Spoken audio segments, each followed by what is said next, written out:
안녕하십니까. 신약 장르에 따른 본문 분석과 설교 시간입니다. 지난주에 이어서 오늘도 서신서에 대해서 좀 생각을 해보도록 하겠습니다. 한국은 날씨가 몹시 추운 가운데 있는데 지난주에 제가 미국에 있는 캔자스시티 날씨가 굉장히 춥다는 얘기를 전해 듣고 한국보다 더 춥다는 이야기를 들었습니다. 어디 계시든지 감기 조심하시고 늘 건강하실 바라겠습니다. 제가 기도하고 시작하겠습니다. 하나님 아버지 감사합니다. 이렇게 함께 우리가 여러 가지 서신 장르와 또 서신서의 역사적 배경들을 우리가 생각해 보고 있습니다. 이 모든 과정들을 통해서 우리가 성도들에게 설교할 수 있는, 나눌 수 있는 복음에 대한 깨달음과 그 말씀의 깊이가 더욱 성장할 수 있도록 좀 도와주시고, 그것뿐만 아니라 우리가 이 모든 과정들을 통하여서 하나님을 더욱 사랑하고 말씀을 깊게 알아가는 시간 될 수 있도록 도와주시옵소서. 세계 각곳에 흩어져 계신 우리 모든 원우님들, 하고 분들 가운데 하나님 함께 해주시옵소서. 그 사역과 또는 그 가족분들 가운데 하나님의 은혜로 늘 충만하실 수 있도록 도와주시옵소서. 전하시는 말씀이 늘 진실되며 능력이 있을 수 있도록 좀 도와주시기를 소망합니다. 또한 이 공부하시면서 또한 사역하시고 많이 바쁘신 가운데 계십니다. 하나님 아버지 늘 영육간에 강건하실 수 있도록 붙들어 주시고 분주하시지 아니하도록 늘 그 모든 삶을 주관하여 주시기를 소망합니다. 하나님이 늘 공급하시는 그 손길이 그 가정과 사역 가운데 분명하게 드러날 수 있도록 하나님 함께하여 주시옵소서. 예수님의 이름으로 기도드렸습니다. 아멘. 네, 저는 주일입니다. 주일 밤에 이렇게 동영상을 녹화하고 업로드를 하려고 하고 있습니다. 아마 주일 밤에 제가 이렇게 업로드를 해서 여러분들한테 보내드리는 형식으로 그렇게 진행이 될 것 같습니다. 주일 밤에 제가 업로드를 하면 미국 같은 경우는 아마 주일 아침일 것 같아요. 미리 보시는 것도 괜찮으실 것 같고, 아니면 주일날 못 보시는 분들도 사실은 다음 주 간에 시간 내셔서 보시고 또 토론에 참여하시면 되니까, 보시는 것은 온라인 강의니까 제한이 없는 것 같습니다. 편리성이 있는 것 같습니다. 여러분들은 어떻게 온라인 강의를 많이 참여해 보셨는지 모르겠습니다. 저는 사실 온라인 강의를 많이 들어본 적이 없어서 좀 학생분들이 어떻게 하고 계시는지 지금 좀 궁금하기도 한데, 토론하는 또 섹션이 따로 있으니까 거기 많이 여러분들이 의견을 많이 나눠 주시면 감사하겠습니다. 지난주에 많이 여러분들께서 토론에 참여해 주셔서 감사하다고 말씀을 드리고 싶습니다. 제가 드렸던 여러 가지 강의가 여러분들한테 좀 많이 도움이 되셨기를 진심으로 바라는 마음이 있습니다. 혹시 궁금하신 점 있으시면 질문 형식으로 남겨주셔도 되고, 아니면 다른 학우분들께서 또 도와주시고 같이 토론하시면서 또 공통 협의를 의견을 만들어내시거나, 또 의견이 합의되지 않아도 상관이 없죠. 각자 사실은 신앙적 양심에 따라서 각자 믿는 바대로 또 각자 깨닫는 대로 그렇게 하시면 되니까요. 어쨌든 진전이 있으시길 바라겠습니다. 지난주에 제가 신약 서신 장르, 특별히 서두 부분 그리고 인사말 부분에 대해서 제가 말씀을 드렸던 것 같습니다. 오늘은 구체적으로 바울 서신 중에서 에베소서에 대해서 좀 이야기를 나눠보도록 하겠습니다. 에베소서가 사실은 저자에 대한 토론이 많이 있는 서신입니다. 근데 저는 먼저 바울 서신임을 전제로 하고 제가 강의를 하도록 하겠습니다. 혹시 그렇게 생각하지 않으시는 분들도 뭐 계시겠지만, 저는 바울이 에베소서도 썼다고, 혹은 서기를 통하여, 제가 지난주에 말씀드렸죠. 서기의 역할에 대해서 말씀드렸기 때문에 서기를 통하여, 서기가 또 상당한 자유를 가지고 서신을 썼을 수도 있기 때문에 저는 바울이 썼든지 아니면 바울이 구술해 준 걸 서기가 받아 적었든지 간에 바울이 저작으로 생각을 하고 좀 생각을 고려를 좀 해보도록 하겠습니다. 제가 강의 한 2개를 업로드 해 드릴 거예요. 꼭 다운로드 받으셔서 살펴봐 주시면 감사하겠습니다.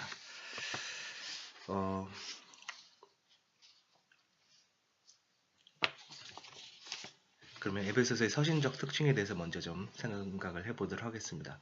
에베소서에 대해서 어떻게 생각하십니까? 에베소서는 제가 지난주에 말씀드렸던 고린도 전후서나 아니면 갈라디아서와는 약간 다른, 사뭇 다른 분위기를 가지고 있습니다. 왜냐하면 갈라디아서나 아니면 고린도 전후서, 특히 고린도 후서 같은 경우를 보면 앞부분에서부터 다른 서신들과 좀 차이점이 있다라고 제가 말씀드렸죠. 어떤 차이가 있을까요?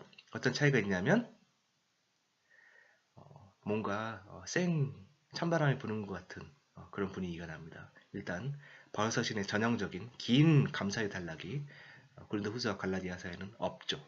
근데 대조적으로 에베소서에는 아주 긴 성도들에 대한 감사와 또 간구 단락이 있습니다. 이것은 어떻게 보면 에베소 교회 교인들과 바울 교회 교인들이 분위기가 상당히 좋다는 것을 암시해 주는 것 같습니다. 그래서 에베소서는 갈라디아서나 고린도서와 같은 논쟁적인 서신이 아닙니다. 논쟁적인 서신이라는 것은 뭔가 각 해당 교회 안에 뭔가 논쟁적인 주제가 이슈가 존재했다라는 것이죠. 그 논쟁적인 이슈에 대해서 바울이 응답하기 위해서 쓴 서신은 아니다. 에베소서를 바로 왜 썼을까를 좀 생각을 할 필요가 있습니다. 왜냐하면 에베소서는 뭔가 다른 바울 서신들과는 약간 다른 분위기를 가지고 있는 것은 사실이거든요. 왜냐하면 무언가 목회적인 돌봄에 대해서 말을 하고 있기는 하지만 바울이 상당히 잘 알 것 같은 어떤 그러한 서신들과 하고 있긴 하지만 뭔가 상당히 약간 분위기가 딱딱한 측면이 좀 있거든요.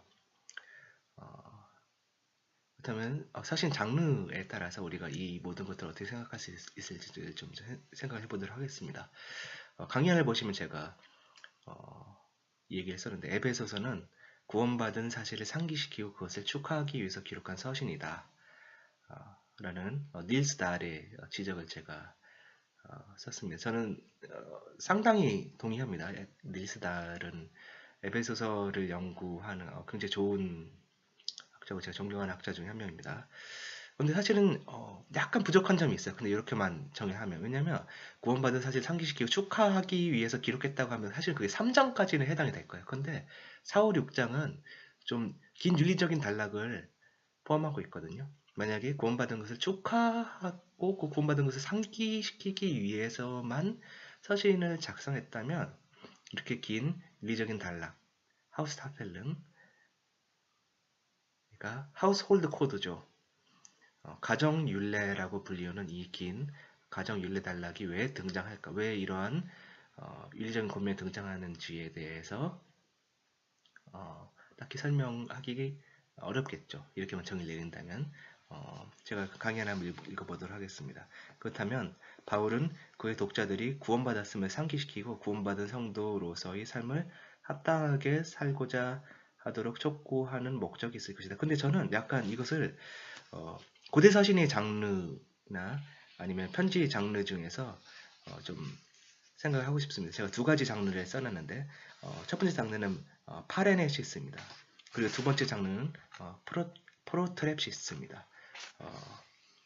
그러니까 목회적인 돌봄이라고 하면 다양한 내용을 포함할 수 있겠지만 그 중에서 저는 에베소서가 파레네시스인지 아니면 프로트랩시스인지에 대해서 먼저 좀 생각을 해볼 필요가 있다는 것을 좀 말씀드리고 싶습니다. 파레네시스는 뭐냐? 들어보신 분 계실 거예요. 파레네시스 뭘까요? 윤리적인 권면이죠. 수신자가 이미 선택한 윤리적인 방향을 상기시켜주고 너희가 이미 선택한 그 방향이 뭔데 그 방향대로 잘 살아라라는 것을 확신시켜주면서 권면해주는 것이 바로 고대의 윤리적인 서신의 장르 중에서 파레네시스라는 장르가 있습니다.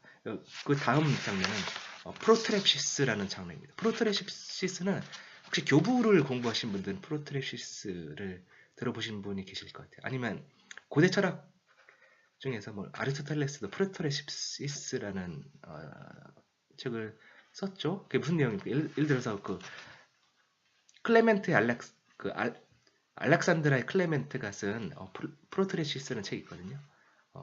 무슨 내용이냐면 이방인들에게 기독교적인 내용을 얘기해주고 기독교를 믿도록 권유하는 내용이거든요. 그러니까 프로트레시스는 어떤 내용일까요?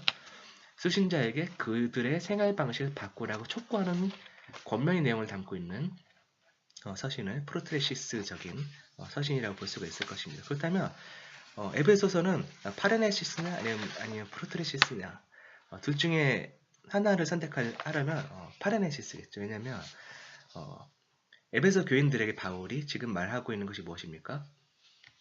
그들이 선택한 윤리적인 방향, 너희가 구원을 받았고 하나님 구원이 너에게 이르렀고 어떻게 이르렀고 그러면 너희가 어떻게 살아라. 너희가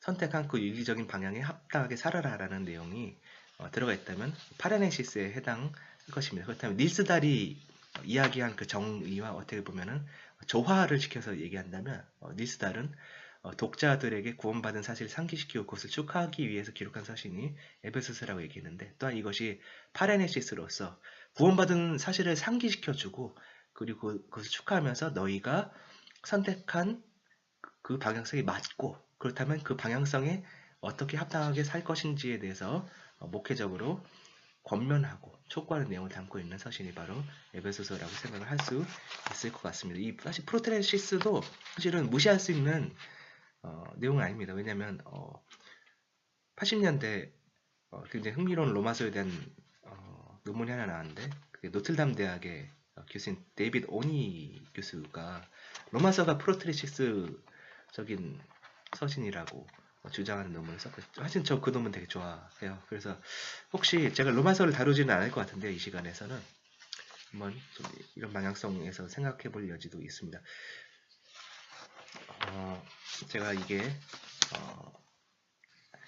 강연을 좀 보면서 얘기를 해보도록 하겠습니다. 그래서 우리는 에베소서의 뉘앙스가 회고적이라는 점에 유의해야 할 것입니다. 회고적인 뉘앙스가 좀 있거든요. 그러니까 그러므로 너희는 생각해라. 이전에 너희가 어떻게 살았고 그리고 하나님의 권이 너희가 어떻게 이르렀고 어떻게 보면 회고적인 시점에서 지금 너희에게 이르는 것 그리고 바울 내가 너희를 위해서 한 것을 회고하는 측면들이 있습니다. 이런 회고는 이제 이방인들이 새로운 인간성을 얻어서 아버지에게 나아가며 새 성전인 교회 안에서 한 부분을 차지하게 된 것으로 나타납니다. 이러한 회고는 현재의 태도와 행동을 형성하는 방식으로 과거의 유산을 회고하는 것입니다. 바울은 회고적인 서신으로서 하나님께서 그리스도를 통해서 이루신 것과 바울 자신이 수고한 것을 회상하고 있습니다. 그러나 에베소서가 논문이 아니 저는 지난주에 말씀드렸죠. 바울이 쓴 서신 중에서 논문은 하나도 없다. 다 무슨 상황이 있기 때문에 쓴 것이다. 상황적 서신이다. 라는 점을 제가 말씀드렸습니다.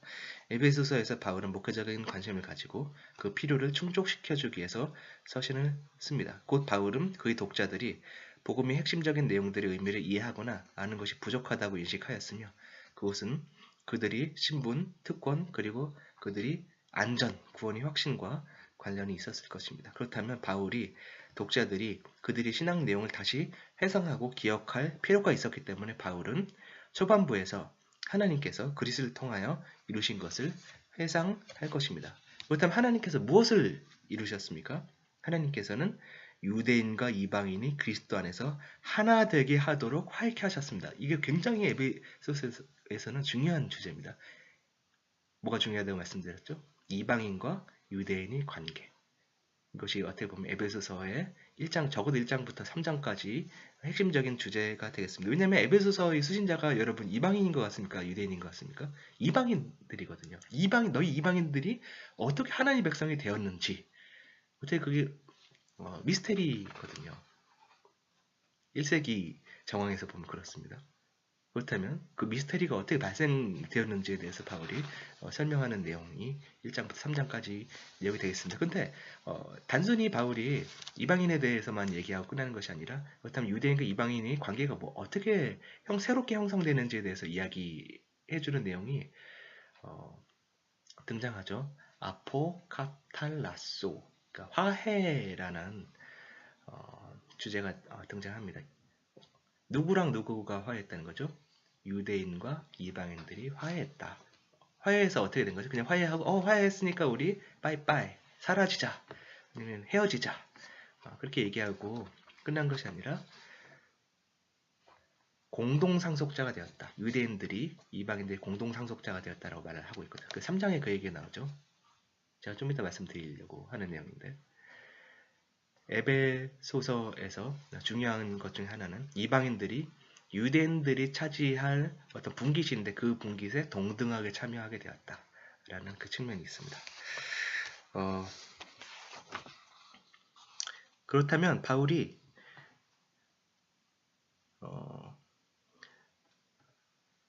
이렇게 말하고자 하는 부분은 일부 학자들은 교회 일치가 에베소의 주제라고 하는데 이것뿐만 아니라 수직과 수평의 종합이 있다.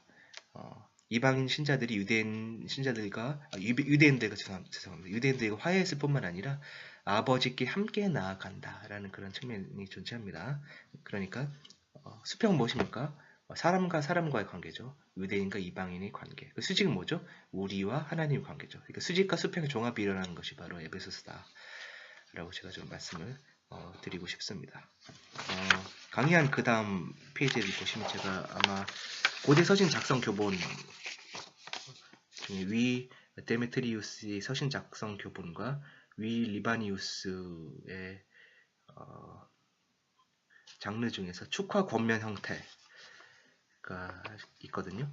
이게 위 데메트리우스의 서신 작성 교본이랑 위 리바니우스 서신 작성 교본을 그 SBL 혹시 아세요? 그 북미 성서학회죠. Society of Biblical Literature에서 번역을 했습니다. 그래서 혹시 구하시고 싶으신 분들은 구하셔서 보셔도 되시겠습니다. 굉장히 흥미로운 고대 서신 작성 교본이 서신 작성 교본이 따로 있거든요. 서신을 어떻게 써야 되는지. 그렇다면 이런 서신 작성 교본에 따라서 보면 에베소서는 제가 아까 닐스 다알이 말한 거랑 연관성이 있는데 축하 권면의 서신과 구성상 닮아 있다. 그 중에서 저는 파레네시스다 라고 제가 말씀드렸습니다. 에베소서는 신자들의 어떤 존재인지를 상기시켜주고 그리고 그 정체성에서 따라 살라고 권면한다. 권면적 성격이 있다는 것은 에베소서와 교육적 목적이 있다는 것입니다.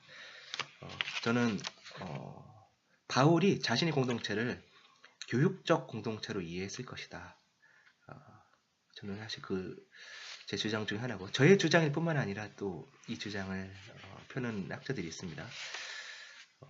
그러니까 무슨 얘기냐면 바울이 교회라는 걸 세웠잖아요. 그러니까 지금은 우리가 보면 우리 태어나기 이전부터 교회가 있었어요. 근데 사실은 1세기 정황에서 보면 교회는 새로운 모임이거든요. 그러니까 유대인 회당도 아니고, 그죠? 신비주의 종교 집단도 아니고. 그러니까 어떻게 보면은 고대에도 집단들이 있었는데, 고대에도 어떤 모임이 있었는데, 고대의 모임의 형태에서 보면 새로운 모임입니다. 전에 없었잖아요, 그죠? 1세기에 없었던 모임이기 때문에 지금은 보면 우리가 교회가 뭔지 어떻게 보면은 아는 게 있어요. 직관적으로 아는 게 있죠. 태어나기 전부터 우리가 교회가 있었다는 걸 알고 있으니까. 근데 고대 1세기 사람들은 교회를 어떻게 이해했을까는 지금 21세기를 살아가는 우리와는 좀 다른 측면이 있었을 것 같아요. 왜냐하면 그들은 교회를 한 번도 본 적이 없었기 때문이죠. 그렇다면 교회를 한 번도 본 적이 없었던 이들이 에클레시아라는 교회라는 모임을 가지면서 자기들이 몸을 어떻게 정의 내렸을까라는 주제가 등장합니다. 사실 몇 가지 후보들이 있거든요. 제가 방금 말씀드린 교육 공동체라는 그런 측면도 하나의 후보가 됩니다. 두 번째 후보는 자발적 공동체. 자발적 공동체가 뭐냐면 고대 조합들이 있었거든요. 어떤 조합이냐면 뭐 벽돌 장이 조합, 무슨 조합 하면서 고대 조합들이 있었고 그 조합원들은 자기 자신을 형제라고 불렀어요. 흥미로운 사실이죠. 사실 교회도 그렇지 않습니까? 제가 형제에 대해서 제가 지난주에 아마 말미에 제가 말씀드렸던 것 같습니다. 어떤 학자들은 예를 들어서 토론토 대학에서 지금 연구하고 있는 주제 중에 하나가 이거죠. 그 존 클로펜버그라는 학자가 있는데 존 클로펜버그 그 제자들이 열심히 주장하는 게 고대 교회가 일종의 발론터리 어소시에이션이었다. 자발적 공동체의 일종이었다라는 거죠. 필립 할랜드라는 그 클로펜버그 제자도 그렇고 이 얘기를 하고 있습니다. 그리고 또 다른 일군의 학자들은 일종의 유대인 회당 시나고그와 같은 모임이 1세기 교회의 정체성이었다라고 이렇게 생각합니다. 그런 측면도 있을 것 같아요. 제가 생각했을 때 이 옵션을 저는 완전히 버리지 않았어요. 왜냐하면 유대교 회당에서 모였을 때 예배 드렸잖아요. 같이 모여서 예배 드리고 그리고 성경을 낭송하고 가르침 받고 사실 그런 측면이 사실은 존재했기 때문에 초대 그리스도인들이 드렸던 예배의 측면에서 본다면 회당에서 드렸던 예배와 유사성이 있을 것 같습니다. 왜냐하면 고대에 기독교 신자들은 완전히 유대교와 기독교 분리가 되지 않은 상황이었기 때문에 주일날엔 예배드리고 안식일에는 유대교 회당에서 유대인들이랑 같이 예배를 드리는 일들이 그때는 가능했었죠. 그런데 유대교 회당에서 기독교인들을 추방하죠. 1세기 후반에 가면 이제는 기독교인들 너희를 더 이상 용납해주지 않겠다 해서 유대인들이 기독교인들을 추방합니다. 추방하고 기독교인들 저주하고 그러거든요. 유대인들이 1세기 후반에 그런 일들이 일어나는데 유대교와 기독교가 갈라지기 시작한 거죠. 한 번에 갈라진 게 아니에요. 유대교와 기독교는 그거를 Parting of the Ways라고 부릅니다. 길들이 갈라지는 거죠. 길들이 결별. 근데 그 복수로 Partings of the Ways라고 또 하는 분들이 있어요. 그러니까 이게 한 번에 일어난 현상이 아니라 1세기 후반부터 2세기 초반까지 지속적으로 일어난 현상이다. 근데 그런 관점으로 그런 관점도 존재하겠지만 근데 기독교에서 하고 있는 행동은 사실 유대교적인 유산을 분명히 가지고 있기 때문에 회당과도 연관성이 있을 것 같습니다. 근데 회당과 에클레시아 기독교를 근데 완전히 어떻게 보면 그 기능이나 정의에서 일치시키기 어려워요. 왜냐하면 회당은 완전히 종합적인 단체였었거든요. 그 안에 학교도 있고 초등교육, 중등교육, 고등교육을 다 제공한 학교가 회당이 있었고 그리고 어떻게 보면은 여관이기도 했어요. 여관. 회당에 있으면 회당에 유대인 나그네들이 와서 묵고 갈 수 있었습니다. 그리고 지역 공동체의 중심이기도 했죠. 왜냐하면 유대인들은 따로 모여 살았거든요. 개토를 이루면서 살았기 때문에 그 지역 공동체의 일종 그 중심지로서 1세기 회당이 기능했다라는 것을 우리가 알고 있습니다. 근데 교회는 사실 약간 다르거든요. 왜냐하면 회당은 건물을 가지고 있었어요. 근데 교회가 건물을 가지기 시작한 것은 사실 훨씬 후대의 일이에요. 교회는 건물이 없었어요. 1세기 교회의 중요한 측면 중에 하나는 건물이 중요하지 않았다는 것입니다. 그러면 어디에 모였을까요? 가정에 모였죠. 주로 가정. 근데 최근에 주로 가정에 모이지 않았다라고 또 의미 있는 주장을 하는 학자에서 영국의 에드워드 아담즈라는 그 학자가 있는데 그 양반이 주장에 따르면 일터에서도 모였다. 그쵸. 일터에서도 충분히 모일 수 있었겠죠. 근데 그 양반이 도전하는 내용 중에 하나가 뭐냐면 보통은 학자들이 이렇게 생각했거든요. 1세기 교회는 가정교회로 생각했어요. 가정이 모델이었다고 생각했는데 그 양반이 주장하는 거는 일터에서도 모였고 그리고 가정이 어떻게 보면은 1세기 교회의 뼈대고 중치였다라는 것에 대해서 약간 좀 도전을 하고 있거든요. 토론 중입니다. 지금 그 이슈는 해결된 이슈가 아닌데 그냥 그 이슈를 제치고 그냥 저는 약간 전통적인 설명을 해드리면 1세기는 기본적으로 가정이 근본이었을 것 같아요. 제가 생각했을 때는 그렇다면 1세기 교회의 정체성은 약간 그 한 가지 모델만 가지고 설명하기 어려울 것 같아요. 그러니까 가정이라는 모델도 있었을 것이고 가정이 1세기 교회의 모델이었다는 것은 무엇을 의미합니까? 아버지가 어떻게 보면은 그 기독교라는 새로운 종교를 이끌고 전수하는 어떻게 보면 중심적인 역할을 감당했었다. 그것이 1세기 교회의 하나의 특징으로 생각을 할 수 있을 것 같고요.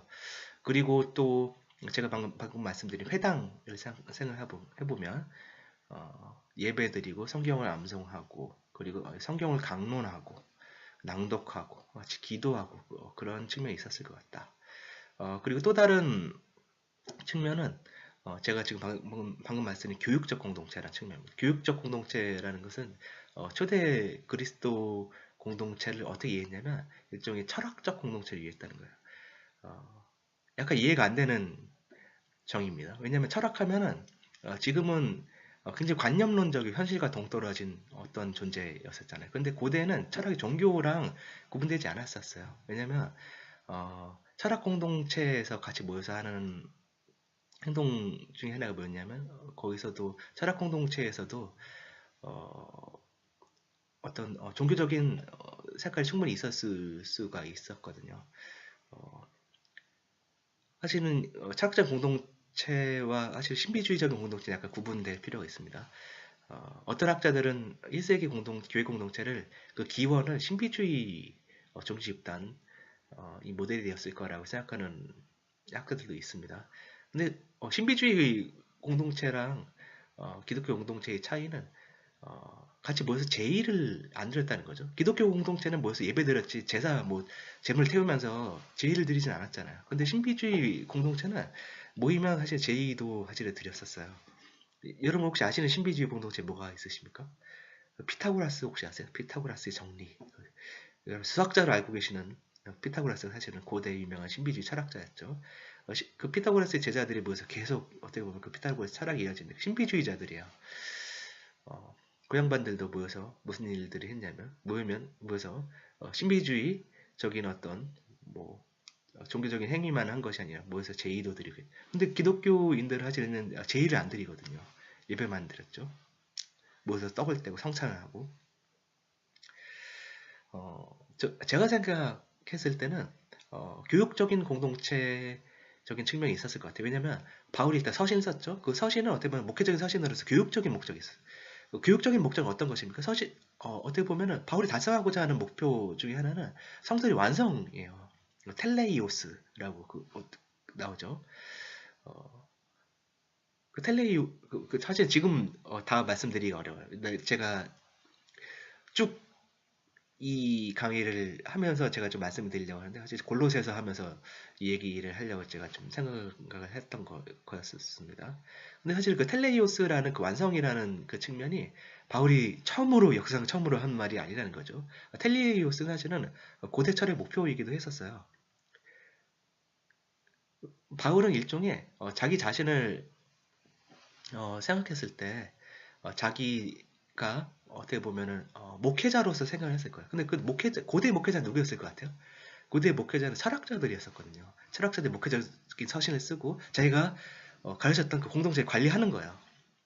그리고 그 공동체의 교육적인 어떤 기능을 제공하고 그리고 자기가 배우는 자기들이 학생들이 어떻게 보면 지식을 전수받고 가르침을 받으면서 계속 성장해 나가는 거죠. 그 성장을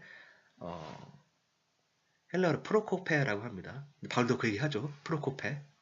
근데 바울이 성장이라는 말 하잖아요. 근데 고대 철학의 목표 중에 하나는 뭐냐면 텔레이오스, 완성되는 것이고 그리고 그 완성의 중간 단계가 무엇이냐면 성장이죠. 프로코페. 바울이 사실 다 하고 있는 말들입니다. 그럼 바울이 고대 어떻게 스토아 철학이나 플라톤 철학이랑 똑같은 가르침을 했네? 그건 전혀 아니죠. 어떻게 보면 형태는 고대의 교육적인 공동체적인 측면을 가지고 있었지만 내용물은 전혀 다르다. 는 것을 우리가 주의할 필요가 있습니다.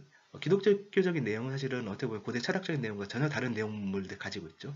완성이라는 측면에 대해서 바울이 고대 철학자들과 공유하고 있는 목표 지점이 있다고 말씀드렸는데 고대의 목표 지점 뭐예요? 고대 철의 목표 지점 유다이모니아거든요.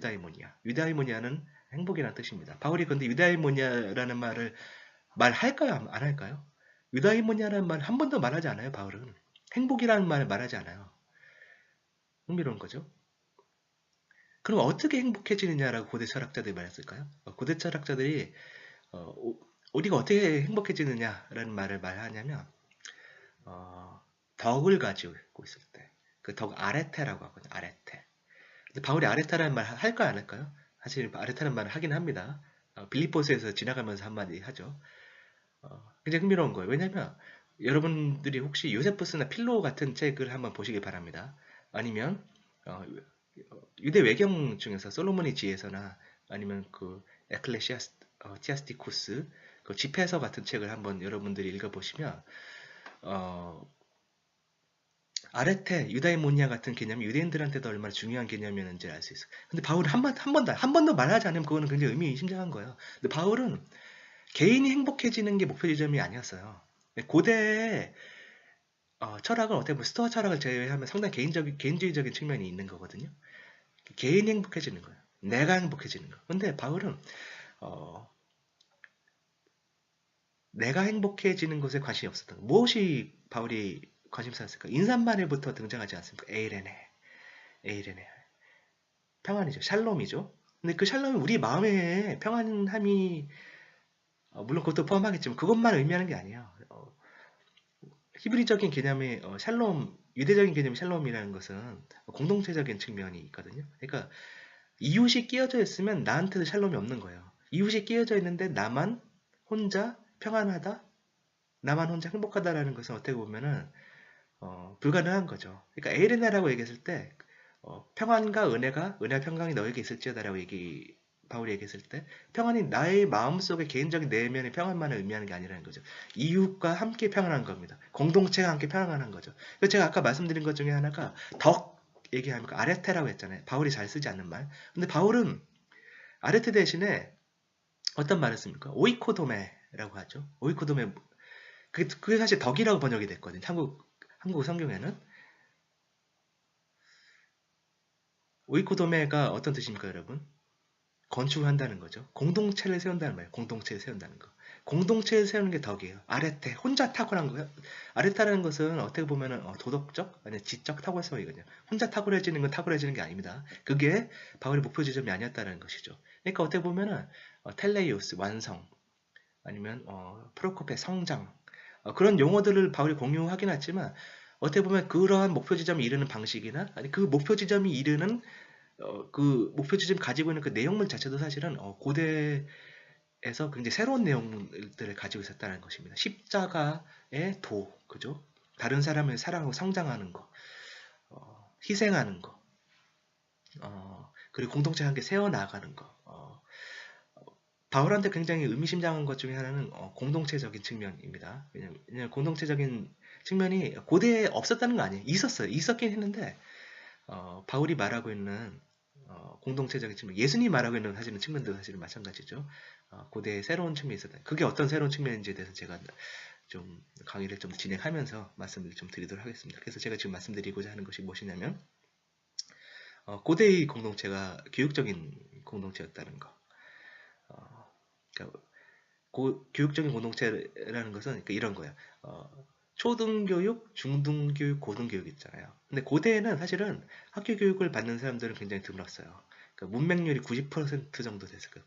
그러니까 열에 한 명만 글자 읽을 수 있는 사회가 고대 사회였었거든요. 그렇다면 교육을 받는 사람들은 굉장히 한정된 사람들이었을 것입니다. 근데 특히 고등교육이라는 것은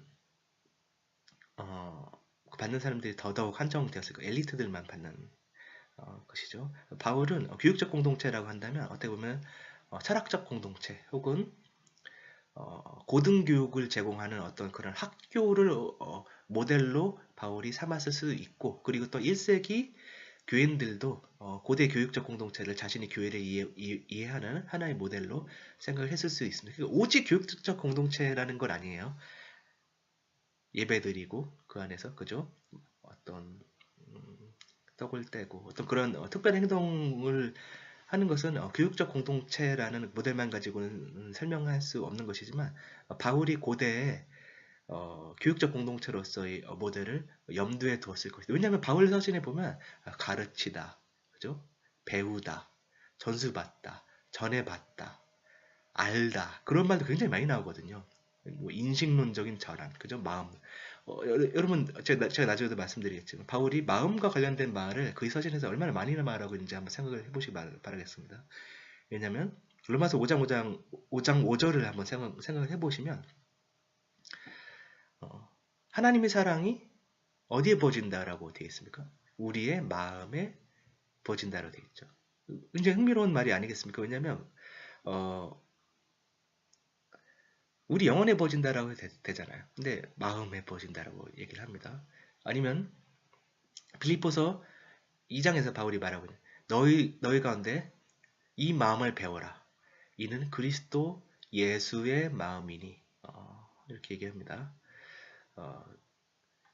너희가 그리스도처럼 행동해라라고 말할 수도 있잖아요.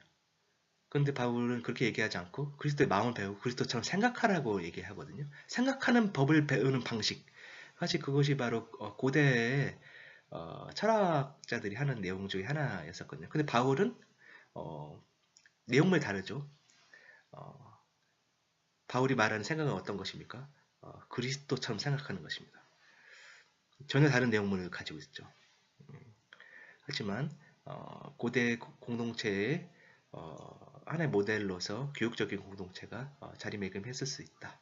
라는 생각을 제가 드리고 이렇게 생각하는 사람이 저만 있는 건 아니고 에드윈 저지가 사실 처음 얘기한 거죠. 에드윈 저지. 최근에도 사실 요거 가지고 박사 논문 쓴 사람이 있습니다. 제가 그냥 이 정도로만 얘기를 하고 넘어가도록 하겠습니다.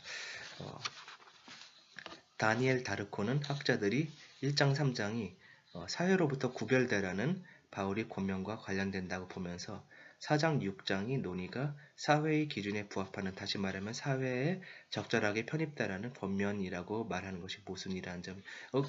이 얘기를 한 이유가 뭐냐면 학자들이 뭐라고 말하냐면 1장 3장에서 학자들이 하나의 이전의 합의가 있었어요. 뭐냐면 사회로부터 구별되라고 얘기하는 바울의 권면이 있다.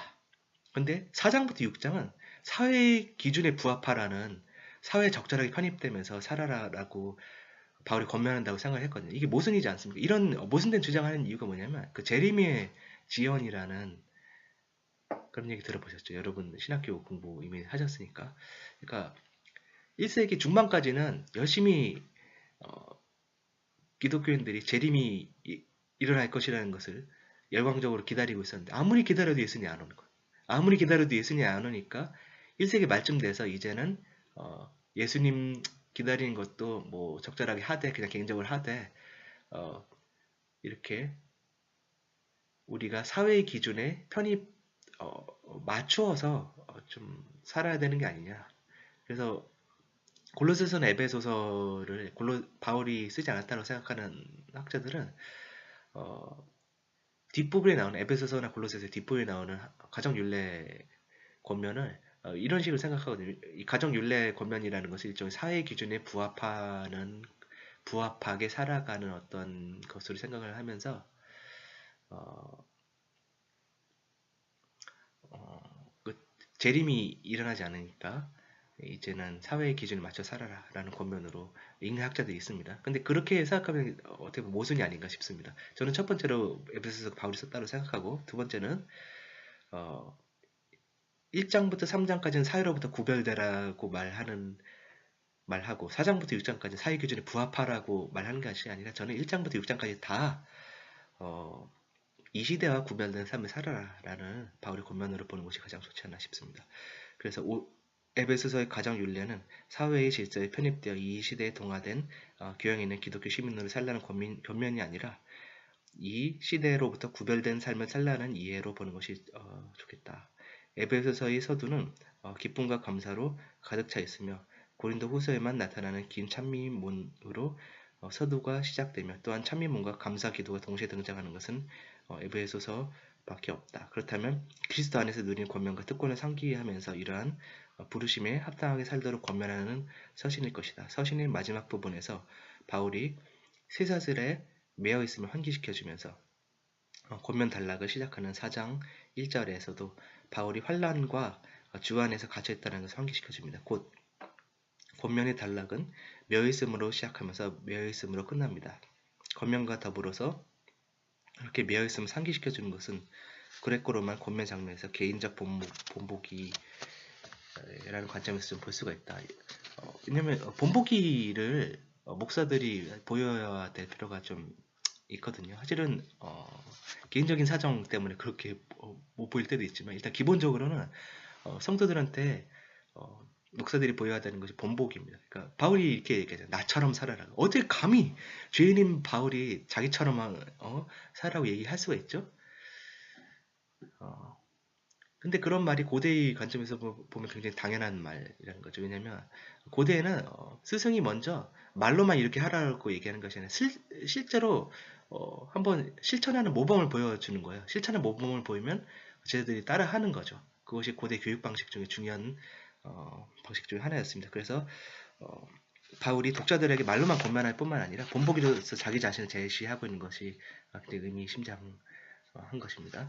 곧 독자들은 현재 그들에게 주어지는 구원을 기뻐하고 그 특권에 감사해야 하지만 바울과 같이 환난을 받아야 하며 환난에도 불구하고 담대하게 복음의 비밀을 알리도록 권면을 받고 있습니다. 그러니까 구원은 현재적으로 독자들에게 임했지만 그 구원은 이미 완전하게 주어진 것이 아니라 다른 바울 서신의 구도와 마찬가지로 환난을 겪은 이후에 주어지는 것입니다. 곧 독자들은 이미 완성된 척하면서 지내는 것이 아니라 여전히 환난 가운데서 하나님 말씀대로 살면서 하나님을 본받는 삶을 살아라 라고 에베소서에서 권면을 받고 있습니다. 제가 정리해서 말씀드리면 에베소서는 서신적으로 정리를 내리면 구원받은 것을 상기시키면서 축하하는 측면이 있으면서 그것뿐만 아니라 축하 권면 서신으로서 파레네시스 권면하는 측면이 존재한다.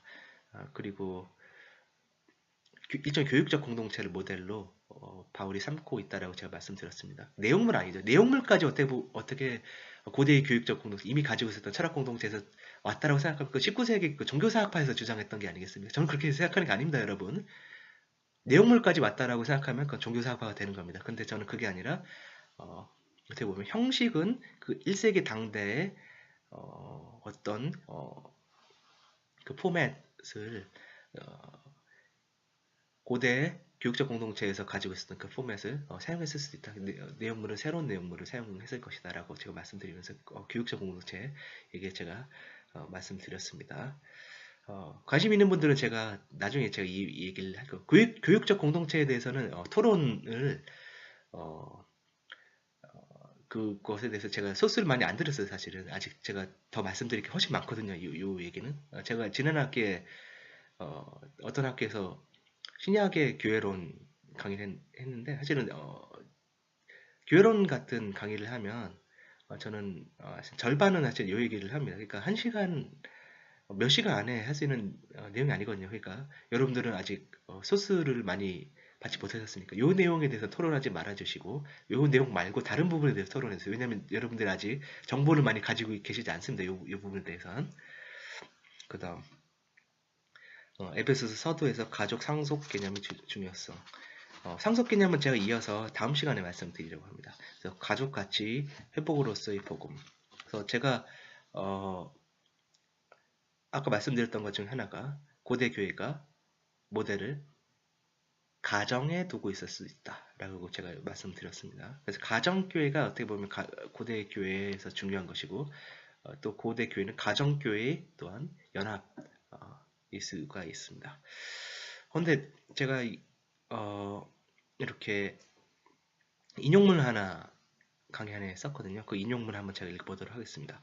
요약하면 그레코 로만 사회의 가정은 구약 성서와는 달리 그 신적 기원에는 대해서는 별로 관심이 없었고 오히려 서약적으로 고려되었다. 그래서 국가적 존속을 위한 최소 단위로서 가정을 고려하게 되며 가정 내에서의 구성원의 관계도 상호 간의 인격성보다는 사회 질서 그대로 가정 질서에 투여되는 형식이다.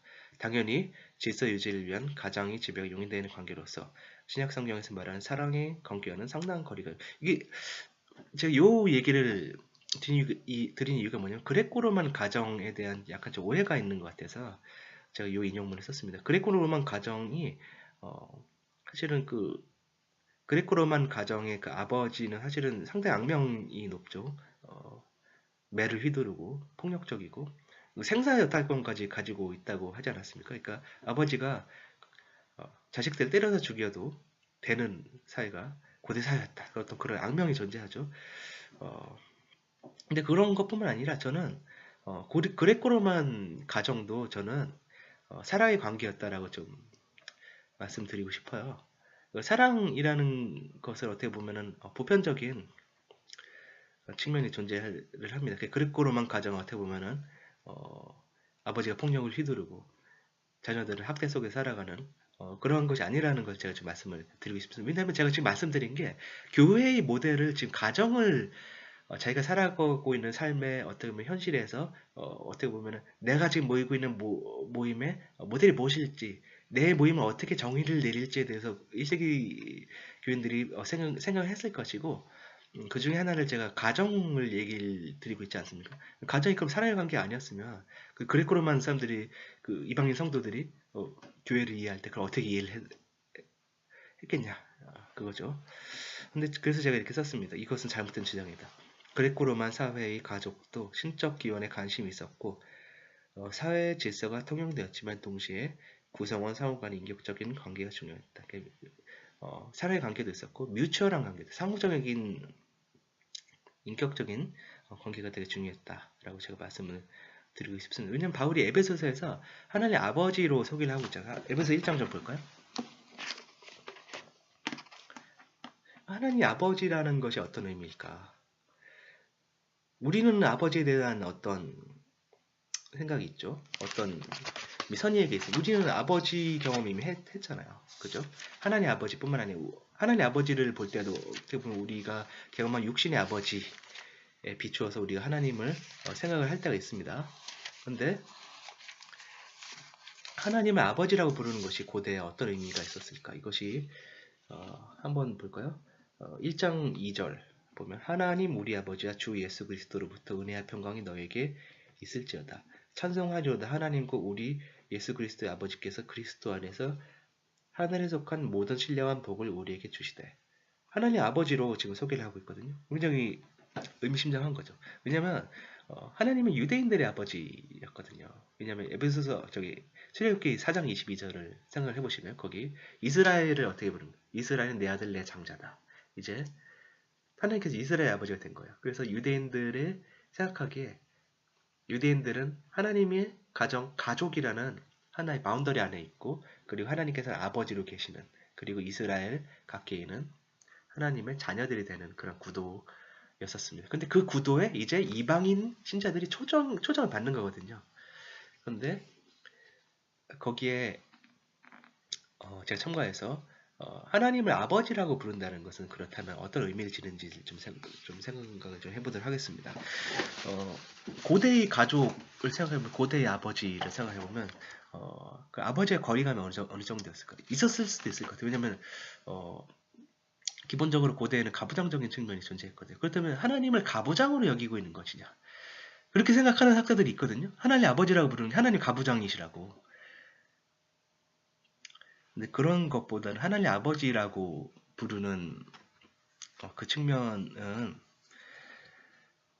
하나님 가부장이라던가 그런 측면이라기보다는 하나님과 아버지가 가지는 어떤 사랑의 관계 속으로 우리를 초청하는 그런 측면이 저는 분명히 존재할 것 같습니다. 왜냐하면 3절이나 4절 보세요. 찬송하리로다 하나님과 우리 예수 그리스도의 아버지. 즉 에베소서 1장 읽고 있습니다.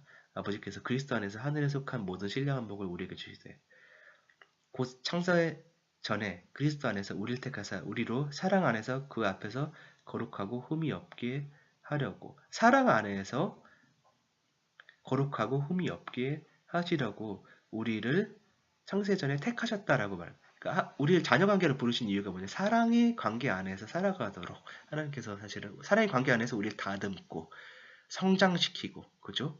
아버지가 자녀에게 하는 것처럼 가르치고 그죠?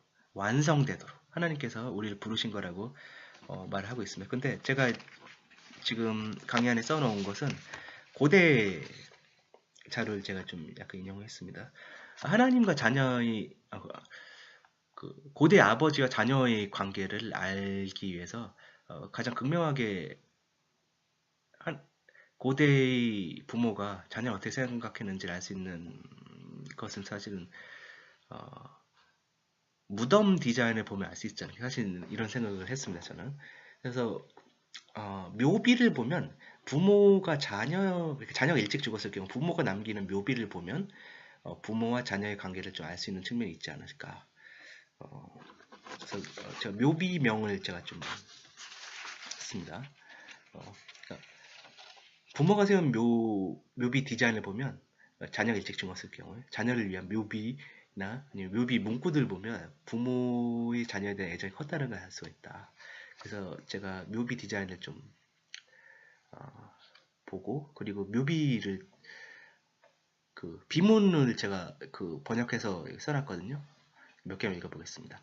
아이가 이 말들을 적은 자들이 마음으로 돌아올 수 있도록 어머니와 아버지는 그의 무덤에 이 말들을 적어둔다. 그리고 눈물이 말랐을 때 그들의 눈에 다시 눈물이 맺히도록. 그러니까 내가 항상 나의 죽은 자녀에 대해서 눈물이 나의 눈에 맺혀 있었으면 좋겠다.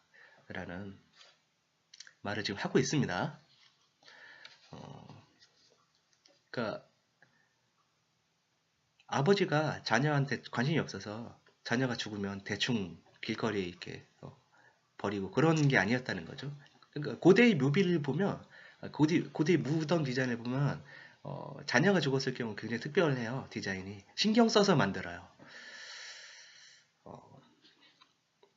부모가 자식을 생각하는 마음이 없으면 이런 게 사실은 불가능한 거죠. 제가 여기 그림을 하나 볼까요? 이게 제가 그림이 좀 특별한 그림 같아서 이건 제가 사진을 하나 수록을 했습니다. 이게 아우렐리우스 카스투스의 무덤인데, 아우렐리우스 카스투스가 죽은 지 8달 만에 죽었거든요. 8달 만에 죽었는데 그의 부모인 안토니아 스파란티아가 세운 묘비명입니다. 그래서 보면 잘 보시면 이게 어떤 디자인인 것 같습니까, 여러분? 어떤 사람이 목자가 있고 목자가 양들을 안고 있고, 그리고 두 그루의 나무가 있지 않습니까? 이걸 보면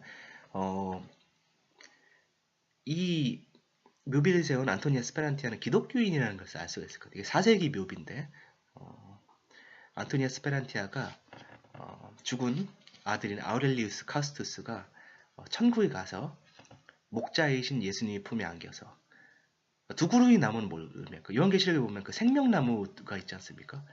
그죠? 만국을 소성케 하는, 치유하는 그 나무가 있는데 그 생명나무인 것 같아요. 그죠? 그것을 이렇게 그려서 부모, 자신이 죽은 8달 만에 죽은 아기, 그 어린 아들이 예수님 품에서 안식하고 치유받고 쉴 수 있기를 바라는 마음으로 정성껏 그린 그림입니다.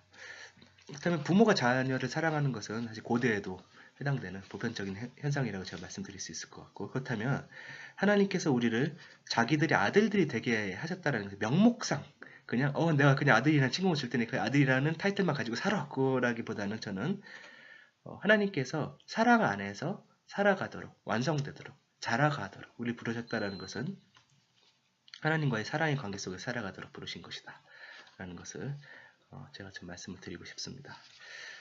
네, 이 말씀 들어주셔서 감사합니다. 에베소서에 대해서 다음 주도 에베소서에 대해서 말씀드릴 예정입니다. 다음 주에 이 측면에 대해서 하나님께서 우리 자녀를 부르신다는 것이 어떤 측면인지 방금 말씀드린 것에 이어서 제가 좀 몇 가지 좀 더 첨가해서 말씀드릴 것이 있는데, 그것에 대해서 좀 에베소서가 말하는 서두에서 말하는 그 측면을 한번 좀 생각을 해보도록 하겠습니다. 자, 기도하고 마치도록 하겠습니다. 하나님 아버지 감사합니다. 우리 원우님들 에베소서 이렇게 서신으로서 또 고대 가족이라는 어떤 그런 측면에서 우리가 에베소서의 내용을 생각을 해보았습니다.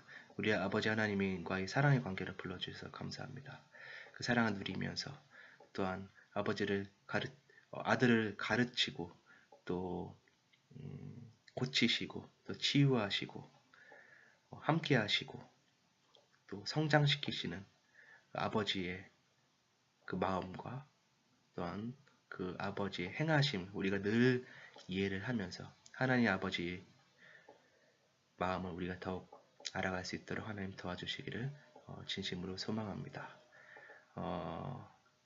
한 주 동안 우리 원우님들 늘 지켜주시고 지혜를 주시고 명찰을 주시기 소망합니다. 그 가족들을 또한 하나님 지켜주시고 하나님 모든 필요한 공급하심 가운데서 함께하여 주시옵소서. 예수님의 이름으로 기도드렸습니다. 아멘.